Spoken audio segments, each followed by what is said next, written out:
Hey everyone, I'm Manasvi, counselor at Idmivo International Education Consultants. Okay, guys, so now you have got your university offer letter for the UK, right?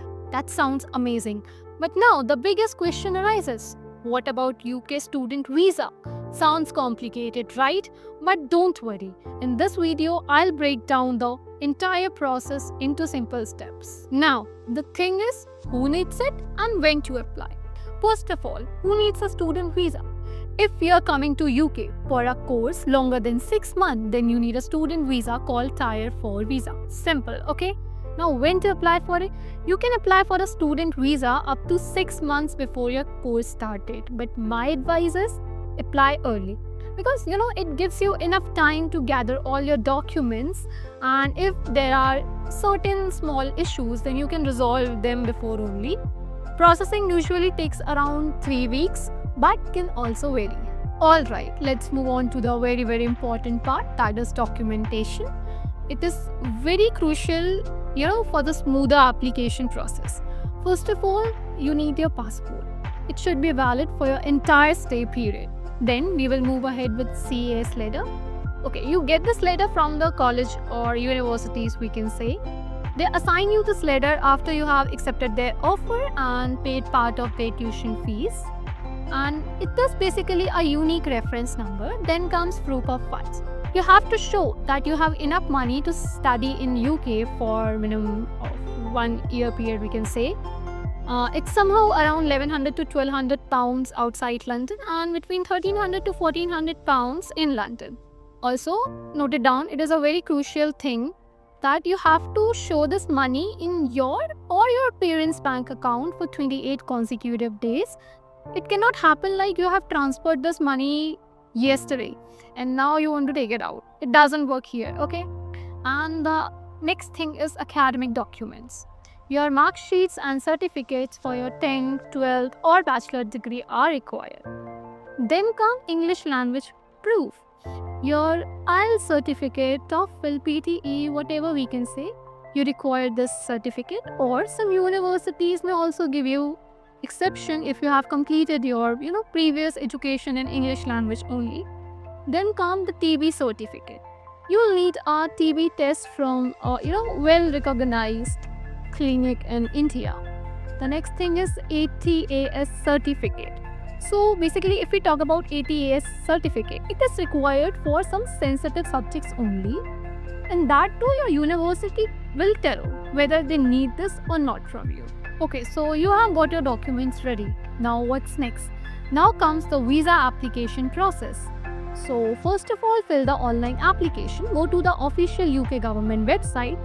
Fill out the student visa application form carefully. Please do not rush. Then pay fees. This is where the cost comes in. Okay, the UK student visa application fee for 325 is around 524 pounds, which is approximately 60,000 rupees. Okay, and this also depends on the exchange rate. You have to pay this fees online during your application time, right? Then you can pay the IHS, which is Immigration Health Surcharge fees, which is around 776 pounds per year. This gives you access to UK's NHS, that is National Health Services, just like the local residents, right?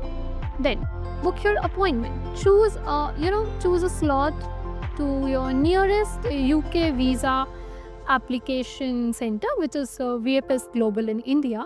Then attend their biometrics and document submission. Go to the center, give your fingerprints, photographs, and submit all your documents. Next is credibility interview.